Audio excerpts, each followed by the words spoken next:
a person who has a beautiful wife, a beautiful spouse, and a very comfortable soft bedding. But then in the middle of the night, he gets up and he leaves his spouse, leaves his desire to remember Allah. So Allah Almighty will say to his angels, "Look at how my slave has left his bed and his desire in order to remember me. And if he wanted, he could have continued sleeping." Allah Almighty smiles at such a person. So you may think now, okay, what is the significance of the smile of Allah? What happens when Allah smiles at a person?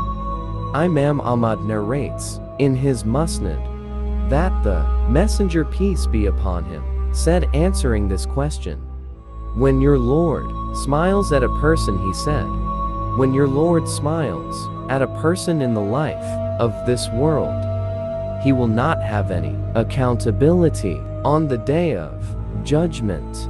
Backdoor entrance into Jannah.